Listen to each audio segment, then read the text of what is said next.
Donc, je suis donc Éric Deslandes, professeur à l'Institut universitaire européen de la mer, qui est à l'Université de Bretagne occidentale, à Brest précisément. Mon domaine thématique, c'est de travailler sur les algues marines et d'étudier un certain nombre de molécules qui en sont extraites pour des applications dans le domaine médical, pharmaceutique, cosmétologique. Donc en discutant avec le groupe Batteur, j'ai été sollicité pour organiser des rencontres scientifiques, santé mer et algues, avec un objectif qui était de faire rencontrer les scientifiques et des industriels et de voir les croisements, les interfaces qu'ils pouvaient avoir essentiellement dans le domaine mer-santé. Cette année, le groupe Batteur a choisi Deauville, en Basse-Normandie, pour faire ces rencontres. Ce que je trouve bien, puisque moi je suis originaire d'une commune qui est à 15 km de Deauville. Alors on avait un choix précis, c'était de dire que l'eau de mer, dont on connaît les compositions minérales en oligo, éléments pour la thalassothérapie, était aussi un support de communication pour des molécules que nous on appelle des médiateurs chimiques, produites par les différents organismes marins présents dans l'eau de mer. Puisqu'en fait l'océan c'est aussi un lieu de vie. Alors le choix a été de présenter un certain nombre de communications en présentant, si vous voulez, cette diversité de molécules que nous on appelle des médiateurs chimiques, à la fois à travers des communications d'individus d'une espèce à la même espèce, mais aussi d'individus d'une espèce à une autre espèce. Donc là, très clairement, ça peut être des exemples de la relation prédateur-proie.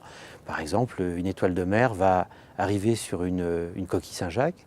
C'est une réaction de défense, la coquille Saint-Jacques fuit, tout simplement parce qu'il y a une production d'une molécule qui est un peptide. Vous voyez, c'est très concret. Alors ça peut être aussi des relations entre une bactérie et les grandes algues marines. Il y a une colonisation, donc tout ça, ça donne l'objet de présentations qui auront lieu dans la session 1. Ça peut être aussi l'exemple des bactéries associées aux éponges. Et on verra là un exemple concrètement on va dire de filtration ou de dépollution de ces éponges vis-à-vis de bactéries qui pourraient être pathogènes dans l'eau de mer. Donc on voit le côté sanitaire de l'eau de mer. La session 2, c'est donc le domaine de la santé. Donc là, c'est très concret.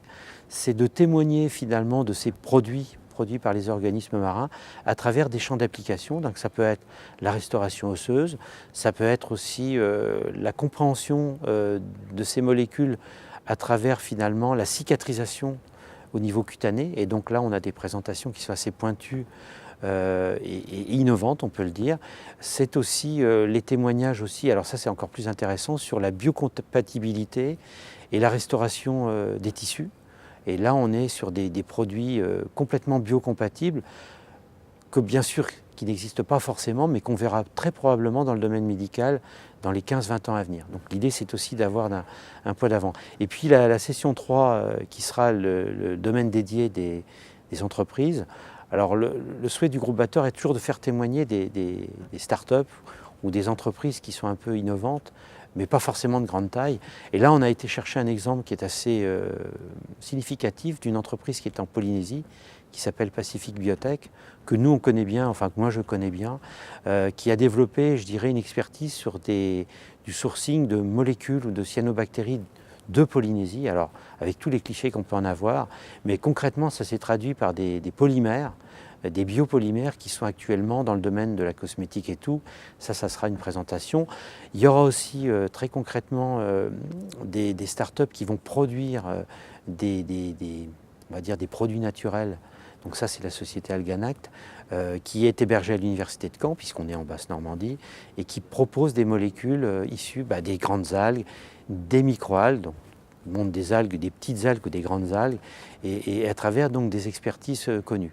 Donc on aura un peu tous ces témoignages, et puis il y aura aussi un volet qui est important, dont on avait parlé déjà l'année dernière à Saint-Malo, à savoir le côté réglementaire de ces produits. Finalement, ces produits qui sont utilisés, quelle place ont-ils? Quelles sont les contraintes réglementaires nationales, européennes, puisqu'on est européenne, voire éventuellement au niveau international. Et donc là, il y aura un témoignage d'un cabinet qui a l'expertise sur les qualités, les domaines réglementaires, puisque c'est assez important.